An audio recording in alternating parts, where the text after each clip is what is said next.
Hello everyone, in this video I'll be showing you a Legolas build guide from Lord of the Rings in Baldur's Gate 3. Now, I've gotten a lot of requests for all the different characters of Lord of the Rings, so I'll be doing a few different build guides for that.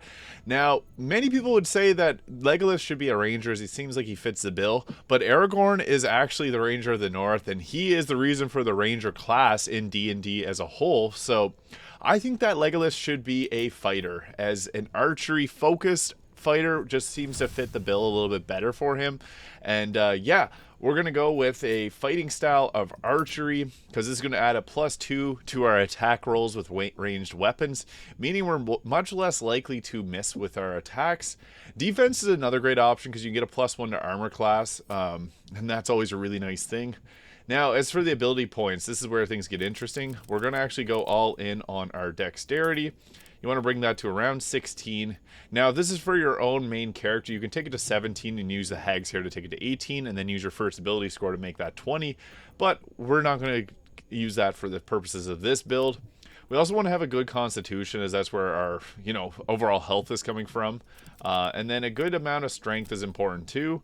And then we could also go with a decent bit of wisdom because that's going to allow us to see any hidden creatures. You can also put charisma up to 10 and leave your wisdom at 10 there. But something like this for stats, I'm going to take the defense just to show how high the armor class is. But archery would be the perfect fit for him, as that's really what he's all about. Now, as for the build, this gets quite interesting. So I'm going to go over all the details of Legolas here in Baldur's Gate 3. So at fighter level 2, we just get the action surge. It's a really awesome ability to give ourselves another action. And once we get to a max level, it gives us 6 attacks per turn, which is huge. Now, champion would be a good option for him, as it gives us a higher critical hit chance. I think that by and far, the Battle Master just works a little bit better here. It's a stronger subclass of the fighter, and I think it has some usefulness, especially if you're going to be going with a full party of the Lord of the Rings characters. It's good to have a Battle Master there, just for some of the benefits that they do bring. As for our maneuvers, Riposte is one of the best. It gives you a reaction, spend a superiority die to do an attack that deals an additional 1d8 damage. So that's really awesome use of a reaction there. I also think that the menacing attack is a really powerful attack because we can do a ranged menacing attack, possibly frighten your target, which just shuts them down for the turn. They'll have disadvantage on ability checks and attack rolls, and they cannot move. So that's really nice, and just the ability to lock down a creature in place is massive. I also think that a good option to go with would be the trip attack is a good one, because this can set up your team, because it knocks a target prone, so then your teammates will have an increased hit chance against that target. Commander Strike is okay. Passive feature direct an ally to attack. It would kind of fit on here, but I don't think it's a very great option overall. And Disarming Attack is great too, because it makes them drop their weapon, and then you can pick it up, and then they don't have a weapon, which is huge. But we can take that at a later one. Trip Attack and Menacing Attack alongside Riposte is a pretty solid option there for our level 3 fighter choices. Now, level 4, we get ourselves a feat, and this is a build that's heavy on the feat. So we're going to take our dexterity up to 18. As I said, if you have the hags here, that means you can take it up to 20, and dexterity is going to be our main stat for building up our attack rolls, as well as our armor class. We want to be using, I have the Armor of Agility here. I was trying to find an armor that looked like Legolas's armor, and that was the one that I settled on with the black. So it's not perfect, but I went with the bracers here. I just found that this gave it an appearance. I tried my best to make it look like Legolas, but it's not the easiest thing in the world. Also, fun fact, Legolas is supposed to have blue eyes in the game, or in the movies, but there's times in the movies where he didn't wear his contacts, so it has brown eyes. But blue eyes is the way Legolas is. We get an extra attack at level 5, which is really strong. Every class gets a power boost at level 5, and at level 6 we get ourselves another feat, which allows us to make our dexterity 20. That's awesome to get our max out dexterity at level 4 or level 6, as that's going to increase our attack rolls and our overall armor class. Now, level 7, we get 2 more maneuvers, and I think the Disarming Strike is a great one because you can use a ranged weapon attack to force them to drop the weapon that they're holding. That is massive. And then you can go with, I don't like Fainting Attack. This uses your bonus action to give an advantage on an attack roll, which is not always the best option. Pushing Attack can be decent. Spend a superiority die to push the target back 4.5 meters. That can be good if they're near a cliff, but there's lots of ways to get pushed back, and typically you're going to have someone else that has that ability, so it's better to not use your superiority die on that. I think that rally is pretty great, so it gives an ally 8 temporary health points. What makes this so good is the fact that when you use this, if you have a teammate that's downed, it'll bring them up. So that can be really nice as just a option, as a bonus action to bring an ally up. We can also add in a level of cleric to give ourselves the ability to do that too. But sweeping attack can be another option. We're not going to be typically using our ranged or melee weapon. We're mostly going to be bow focused for this build. But that can be another option as well. Level 8, we get ourselves another feat. And this time I actually think it's best to add in sharpshooter. So ranged, high ground rules don't apply. So if you're on low ground, you're not going to lose any damage on your bows. But we have the ability to make a -5 to our attack rolls. And if you choose archery, that just makes it a -3. But we deal an additional 10 damage. That is a lot of extra damage. And you can also toggle it off if you don't like your hit chance. So sharpshooter is pretty strong. Now, at level 9, we get Indomitable. Whenever you fail a saving throw, you can roll it again, use the new result. Pretty nice at level 9. Level 10, we get ourselves another feat, and we get ourselves a maneuver. At level 12, we get the feat. And then our superiority die increases to 1d10. So, if it adds an additional 1d8 damage, it can now add an additional 1d10, which is pretty big. And for our next attack, I think that pushing attack's probably a good option here. So, because we can use a ranged pushing attack, almost giving us like an Eldritch Blast type attack. And then another option that we could go with is Distracting Strike can be okay. Evasive Footwork, so you can evade attacks, receive disadvantage of melee attacks against you.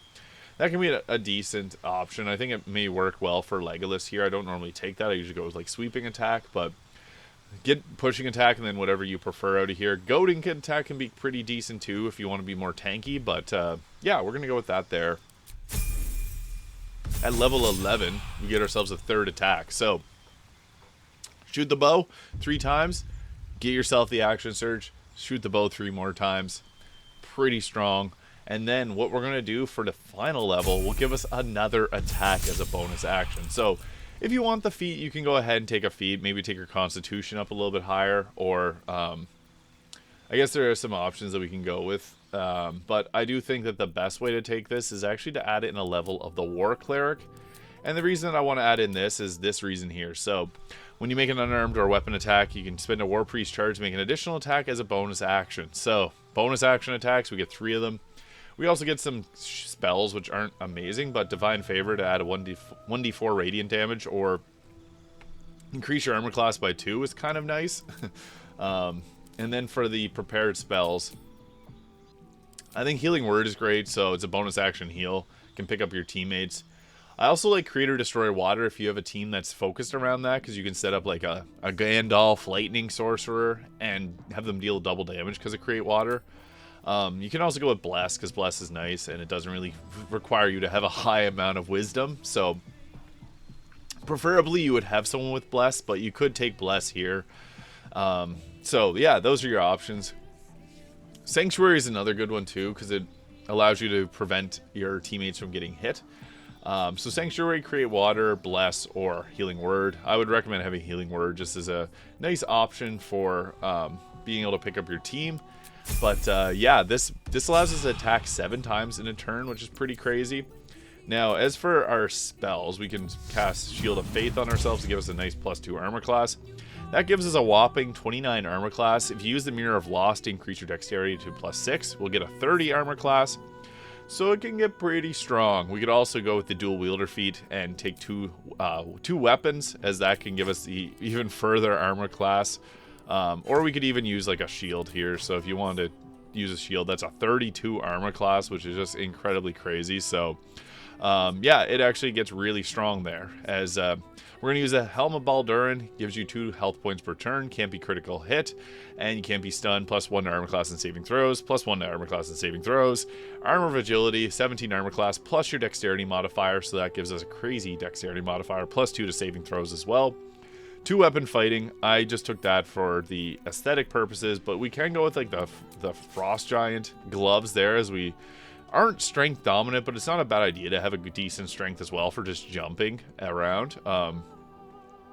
We can also go with the Gauntlets of the War Master. I think these are a great choice too, because it gives targets disadvantage on saving throws against maneuver and weapon attacks, and a +1 to our attack roll, so that further offsets the sharpshooter feat. +1 armor class and acrobatics with the evasive shoes, and then +1 armor class saving throw with the ring of protection. Killer Sweetheart for the increased critical hit chance. That is massive just for spike damage. Amulet of Ball is nice, but we only get a health of 111 there. So if you want, you can go with like the Constitution Amulet to take your health up to 147. And then we also get the advantage in Constitution saving throws, so we can hold our concentration on the armor class a little bit longer. But I would probably go with like the Belm in the offhand. I think that works pretty well. Crimson Mischief in the main hand. And two Sword Sword and a Scimitar for our weapons. Kind of fits with what Legolas would use. You could also go with like the Falar Aluve there, which is another option.